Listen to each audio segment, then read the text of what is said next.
Welcome back. We have completed the first round robin. All the challengers have faced one another once. They've got to do it all again. But in this video, I'm going to talk through what we have seen so far and give you an optimistic and pessimistic view on each team's performance and a little bit of insight of where they may go from here. But before I get into that, I'd like to speak to you about one of the big rumblings going on in the background at this America's Cup, and that is the rule inquiries that have been flying back and forth about crew covers, specifically the American Magic crew covers. They famously now have gone for recumbent cycles, laying down in those cockpits, and they have added fairings, a honeycomb structure, to cover them and stop the airflow going down into those cockpits and the resultant drag. Now, the other teams really don't like this. When I first reported on it, I took a stance on a safety perspective and said I didn't like it. But I said that the rule inquiry that had gone in was a bit tenuous, and it looks like that rule inquiry is kind of petering out.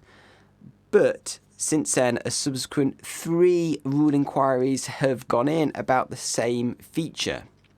2 of them look like they're submitted from 2 different teams, angling at the same point, and I'll show you them here. So, first of all, asking what happens if these fairings deform.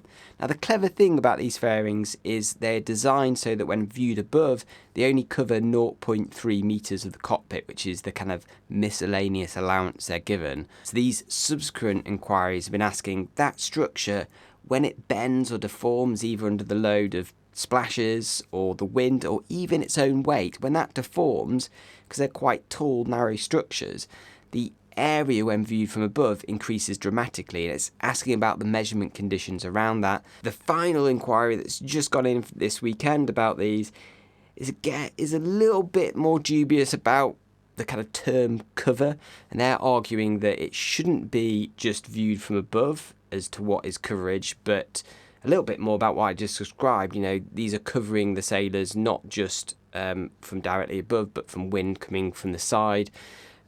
Again, I think this is all a bit tenuous. I do worry about these from a safety perspective. I've already said that. Having said that, the first time, looking closer and seeing a subsequent iteration, they have removed a vast amount of the tape holding these in. So they've only got 4 little tabs of tape.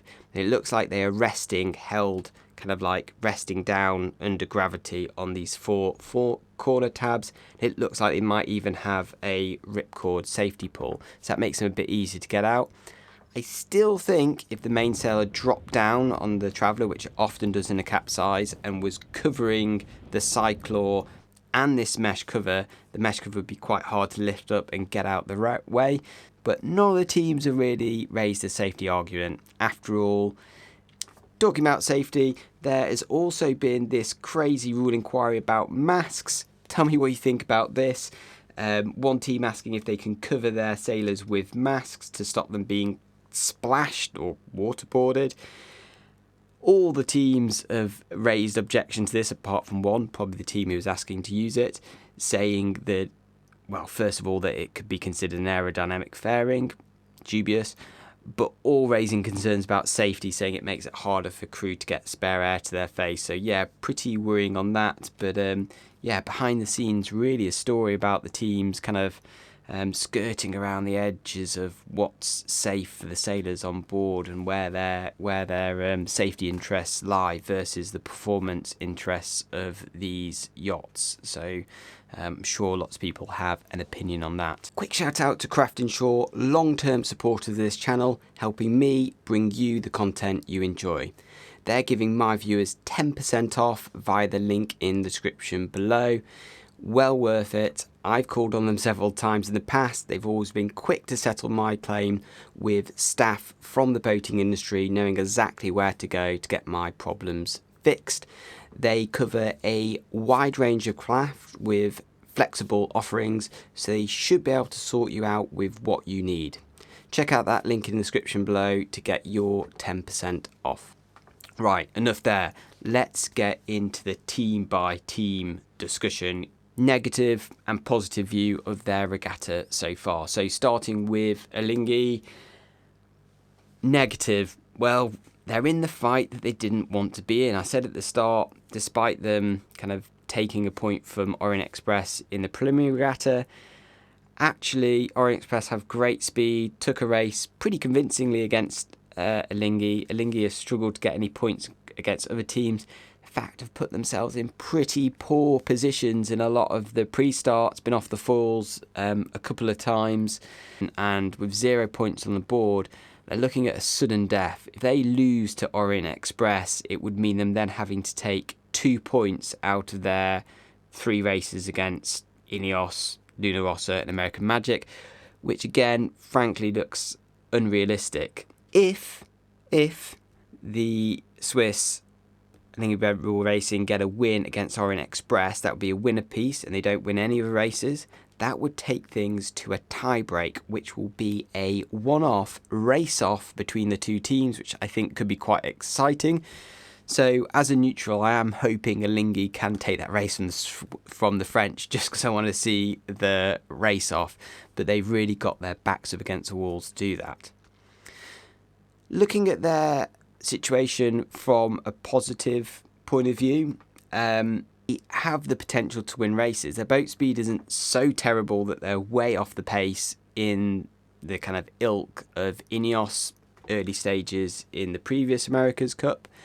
And there's a bit of indication in their races from the last day of the round robins with a bit more breeze. They were actually quite close to Rossa in terms of speed and gave them quite a decent race route, never really conceding a massive distance.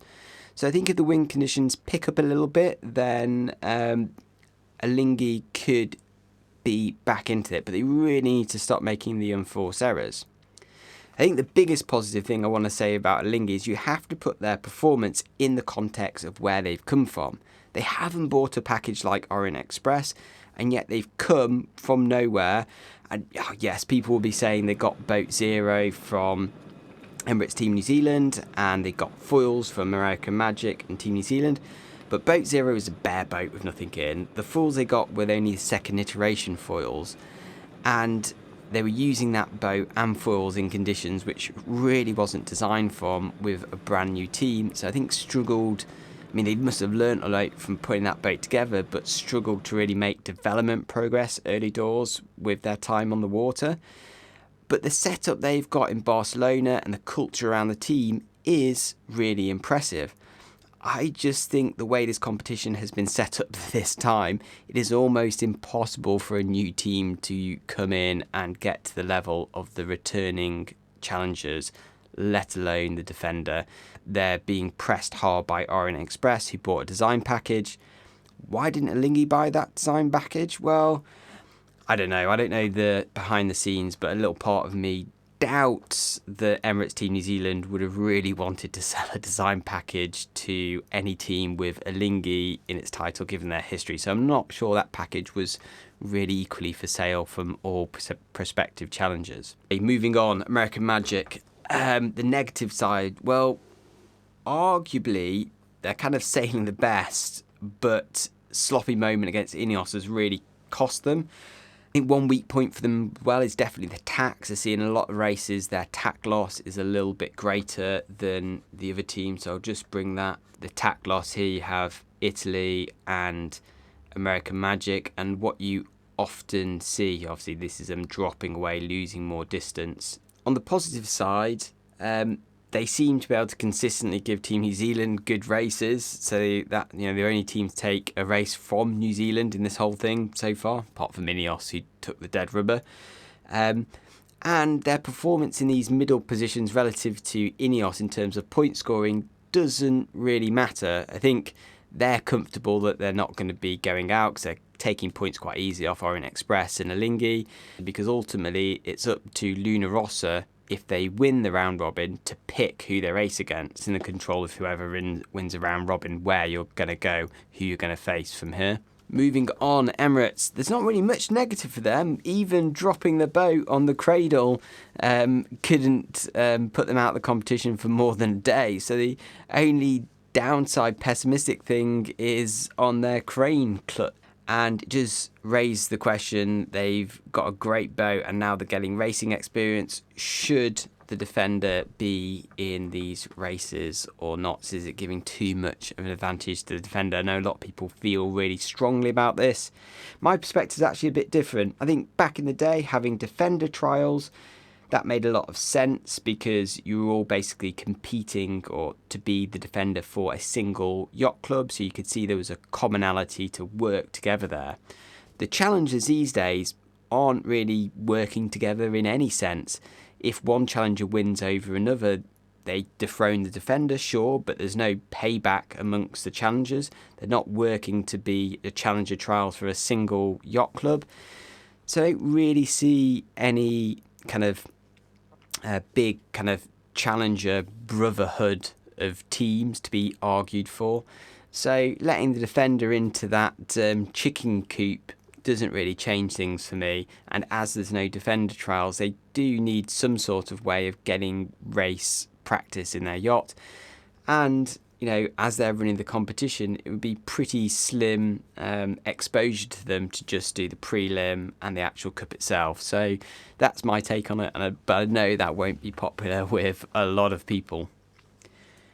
Moving on, INEOS. So I think from a pessimistic point of view, you'd have to say, despite winning a lot of races, there's been elements of discomfort in every race they have won. So versus Alinghi, they just survived falling off the foils. American Magic, they won that race because Magic were off the foils at the start, but then after that, Magic were coming back to them really hard. And they made pretty hard work of the race against Orient Express as well, with a starting penalty and a penalty up the first beat. So, yeah, not the greatest performance anywhere.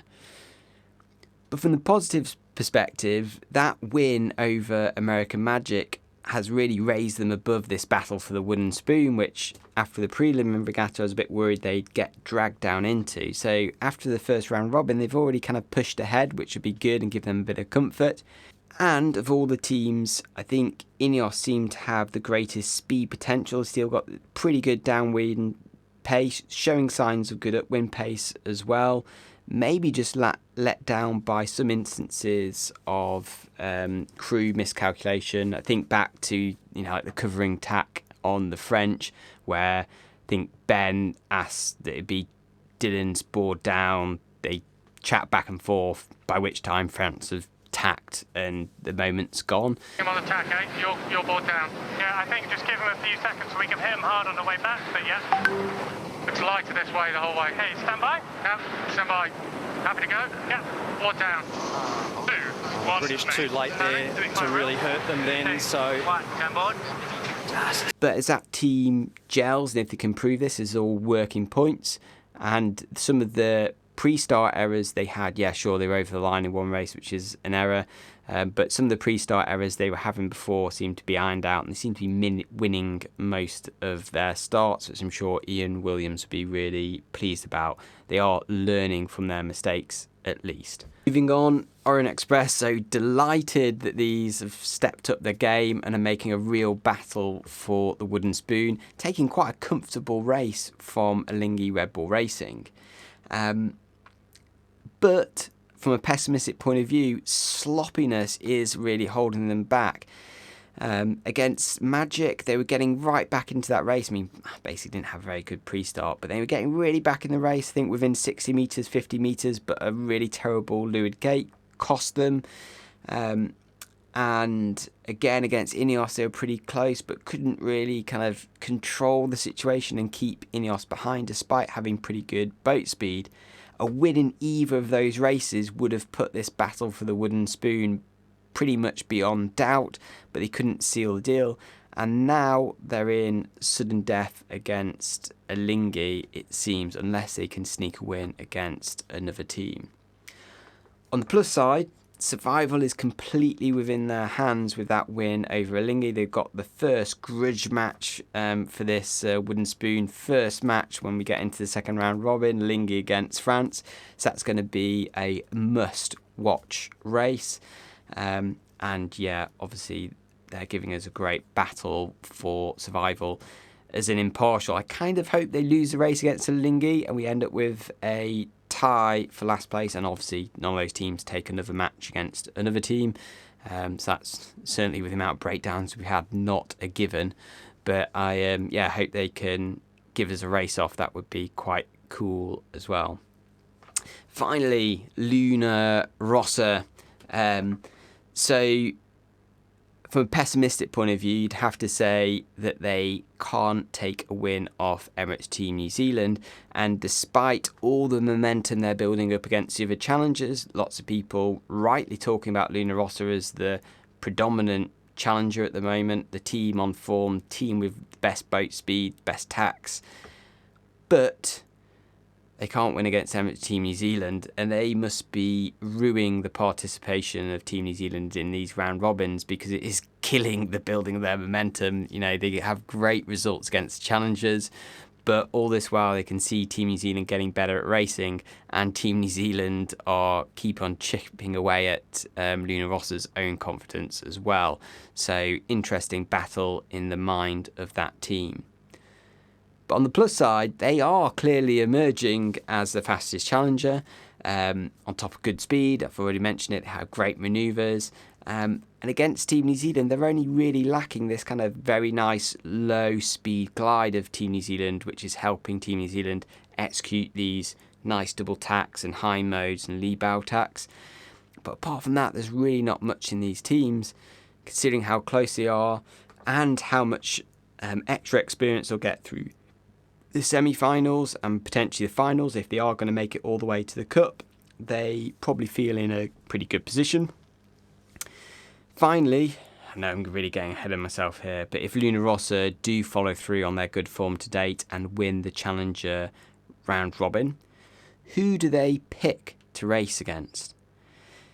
Tough decision this, because I don't think you'd want to race American Magic, because they have given Luna Rossa 2 very good races.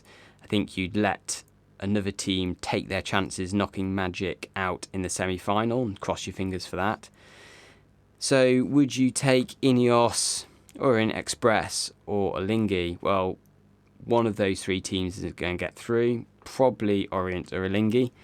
And then you have INEOS, which is a curious case in that they're technically second at the moment, but there's an argument for picking INEOS as your first match, because I think of all the teams, INEOS have shown a better trajectory in that the prelim was pretty disappointing, but they're now chipping away and getting results.